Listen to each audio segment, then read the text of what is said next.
तो स्टूडेंट्स ये है पैसेज आपके सामने जो 30 सितंबर को रियल एग्ज़ाम में देखा गया। अगर आपका एग्ज़ाम 7 अक्टूबर को है या उसके बाद है तो आपके लिए ये पैसेज बहुत ज़्यादा इम्पोर्टेंट है। ध्यान से समझिएगा कैसे कैसे एग्जामिनर क्वेश्चंस बनाते हैं ताकि आपको एग्ज़ाम में प्रॉब्लम ना आए। तो ये पैसेज का नाम है ट्रेडिशनल मौरी मेडिसिन। अभी हम इसके क्वेश्चंस देखते हैं। तो आप लोग देख सकते हैं ये 1 to 6 जो हैं ये ट्रू फॉल्स नॉट गिवन है और बाकी सारी जो हैं वो आपके सामने ब्लैंक्स हैं। तो ये जो पैसेज है स्टूडेंट पूरे का पूरा सिर्फ और सिर्फ कीवर्ड के ऊपर है। सिर्फ आपको स्पेसिफिक कीवर्ड फाइंड आउट करना आता है तो आपको आंसर्स मिल जाएंगे। आपके सामने प्रैक्टिकल करके दिखा रहा हूँ, ध्यान से समझिएगा इस चीज़ को। पहले क्वेश्चन को देखते हैं, इसने क्या लिखा, कहता है early Maoris healers learn their skills through studying written text. कि जो पुराने वाले मोरीज थे उन्होंने इसको कैसे सीखा था, रिटन टेक्स्ट के थ्रू। अगर रिटन टेक्स्ट के थ्रू सीखा था तो ट्रू है, अगर उन्होंने इसका उल्टा मतलब किसी और तरीके से सीखा है तो फॉल्स, नहीं बताया तो नॉट गिवन। यहाँ से अगर हम इसको रीड करते हैं तो इसने लिखा है their traditional medicine which is believe to date back as far as the 13th century was a system of healing that was passed down through the generation orally। तो मतलब साफ लिखा हुआ है कि यहाँ पर जो भी इनका सिस्टम था वो कैसे उन्होंने पास ऑन किया था, पास डाउन किया था, ओरली पास डाउन किया था। तो लेकिन यहाँ पर मेरा जो क्वेश्चन है वो कह रहा है कि वो रिटन टेक्स्ट के थ्रू किया गया था, तो आंसर यहाँ पर आपका फॉल्स हो जाएगा। स्टूडेंट्स मेरी आप लोगों को रिक्वेस्ट रहेगी चैनल को सब्सक्राइब कर लेना और इस वीडियो को लाइक एक जरूर दे देना छोटा सा। नेक्स्ट क्वेश्चन को रीड करते हैं। The first Europeans in New Zealand were surprised by how long the Mori lived. जो पहले यूरोपियन आए थे न्यूजीलैंड में वो सरप्राइज हो गए थे कि वो मॉरीज जो हैं वो कैसे वहाँ पे रह सकते हैं। तो क्या वो सरप्राइज हुए थे या नहीं हुए थे, इस चीज़ को हमारा सारा आंसर है। तो आप लोग यहाँ से देख सकते हैं, ये देखिए आपको ये कीवर्ड दिख रहा है, when European first visited New Zealand the average age of death for Mori adult was around 30। जब वो फर्स्ट टाइम आई तो उनकी एवरेज जो डेथ रेट थी, वो डेथ की जो एज थी वो 30 के आसपास थी। However apart from this people were fit and healthy and were troubled by few diseases. लेकिन इस चीज़ को देखकर वो हैरान हुए या नहीं हुए, इसके बारे में कोई भी इंफॉर्मेशन यहाँ पे अवेलेबल नहीं है। तो आपका जो आंसर है वो नॉट गिवन हो जाएगा। नेक्स्ट पे चलते हैं। Diseases of gods were believe to be more serious than physical diseases. सारे का सारा आंसर आप लोग अगर मेरी ट्रिक्स को यूज़ करेंगे, मैंने एक वीडियो बनाया था जिसमें मैंने सिर्फ ट्रिक्स बताई थी, तो क्या यहाँ पर आपको कुछ कंपैरिजन दिख रहा है, तभी आपका आंसर ट्रू या फॉल्स जाएगा। अगर कुछ कंपैरिजन नहीं है तो नॉट गिवन हो जाएगा। तो इसका मीनिंग ये है कि जो गॉड के डिजीज़ हैं वो ज़्यादा सीरियस थे, फिजिकल डिजीज़ थे। तो अब देखते हैं। तो ये हमारा लोकेशन है, यहाँ पर अगर हम इसको स्कैन करते हैं तो यहाँ पर आपको मिल जाएगा disease sent by gods were often attributed to attacks by evil spirits because the person had broken a religious rule. तो यहाँ पर मैंने ये सारा स्कैन कर लिया है और नीचे तक चला गया हूँ, लेकिन कहीं पर भी मेरे को कंपैरिजन दिख नहीं रहा है कि कौन सा डिजीज़ ज़्यादा डेंजरस था, फिजिकल वाला या गॉड वाला। तो आंसर इसका नॉट गिवन हो जाएगा। नेक्स्ट क्वेश्चन को हम रीड करते हैं। उसने लिखा है the leaves of paper trees were use to treat toothache. तो क्या वो यूज़ किए गए थे ट्रीज या नहीं किए गए थे, सारे का सारा आंसर सिर्फ इस चीज़ पे टिका हुआ है।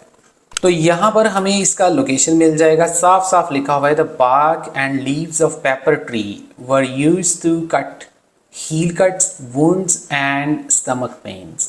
साफ साफ लिखा हुआ है ये ट्रीटमेंट के लिए वो यूज़ करते थे। लेकिन हमारा क्वेश्चन था कि वो टूथेक के लिए उसको यूज़ करते थे। तो आगे वाले सेंटेंस में साफ लिखा हुआ है people who had toothache were instructed to chew the leaves of the same tree. तो बड़ा चालाक एग्जामिनर है, इसने नेक्स्ट वाले सेंटेंस में आंसर छुपाया हुआ है कि जिनको भी दांत में दर्द वगैरह होती थी उनको भी यही इंस्ट्रक्शंस दी जाती थी कि आपको इसको चबाना है, ये वाले ट्री को, सेम ट्री को। तो बहुत ही क्लियर आंसर है, आंसर इसका जो है वो ट्रू हो जाएगा जी। नेक्स्ट पे चलते हैं। Western religion was one reason why traditional Maori medicine became less popular. इसका मीनिंग मैं आपको सिंप्लीफाई कर देता हूँ। अगर आपको ये सिंप्लीफाई तरीके से समझ आ गया तो ही आपको आंसर मिलेगा। तो क्वेश्चन में लिखा है वेस्टर्न रिलीजन, तो इसका मतलब है because of western religion Mauri medicine जो थी उसकी पॉपुलैरिटी कम हो गई थी। तो क्या वेस्टर्न रिलीजन की वजह से पॉपुलैरिटी कम हुई या नहीं हुई, इस चीज़ के ऊपर सारा आंसर है। तो यहाँ पर अगर हम इसको रीड करते हैं तो साफ साफ लिखा है people started to be less trusting of western medicine statistics, यानी कि वो ये कहना चाहता है कि वेस्टर्न मेडिसिन के ऊपर उनका भरोसा कम हो गया था। और जो उन्होंने कोई सर्वे वगैरह किया था, स्टैटिस्टिक्स ये बताते थे कि मोरीज की हेल्थ दिन ब दिन कमज़ोर होती जा रही थी। There were also problem with access to health care for Maoris. इसके अलावा क्या हो रहा था, there was and still a today perceived lack of spiritual dimensions in western health services. आगे उसने लिखा है although Maori today largely accepted western concept of health and illness. हालांकि जो वेस्टर्न कॉन्सेप्ट है हेल्थ एंड इलनेसेस के, उनको मॉरीज आज भी एक्सेप्ट करते हैं, और लेकिन फिर भी कह रहा है ट्रेडिशनल मेडिसिन की अभी भी डिमांड है। लेकिन आगे उसने बात थोड़ा पलट दी है। ट्रेडिशनल मेडिसिन का अगर हम यहाँ तक आंसर देखें तो आपको लगेगा कि ये आंसर फॉल्स है, क्योंकि क्वेश्चन हमारा ये कह रहा है कि इसकी डिमांड कम हो गई है, पॉपुलैरिटी कम हो गई है। लेकिन इसने ये बोला है this is true for unusual illnesses and those that fail to respond the standard medical treatment.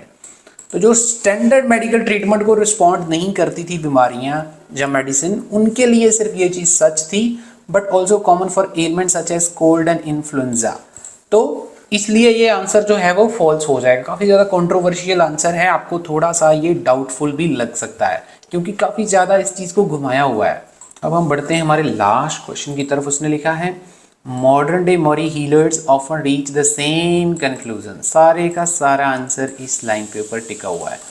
क्या वो सेम कंक्लूजन पे पहुंचे थे या नहीं पहुंचे थे? यहाँ से अगर हम इसको रीड करते हैं, इसने लिखा है many modern healers work in urban clinics, some alongside mainstream health professionals.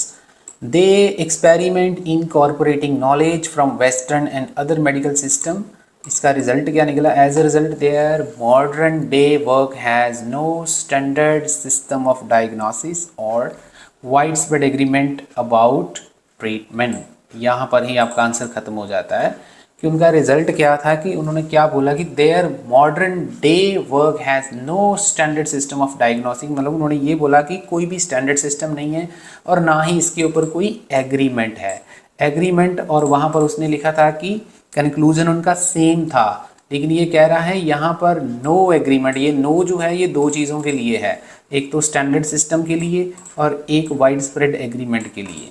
तो मतलब उनकी सहमति नहीं थी, कंक्लूजन सेम नहीं था, तो इसलिए इसका आंसर फॉल्स हो जाएगा। ठीक है जी, तो होपफुली आपको समझ में आया होगा। काफ़ी ज़्यादा डिफिकल्ट रीडिंग थी, कीवर्ड के ऊपर सारी गेम उन्होंने घुमाई हुई थी। तो ये वो पैसेज है, वो 30 सितंबर को आया था। अगर आपको भी ऐसे पैसेजेस चाहिए जो बार बार रिपीट हो रहे हैं, तो आपको जो नंबर स्क्रीन के ऊपर दिख रहा है आप हमारे साथ कॉन्टेक्ट कर सकते हैं।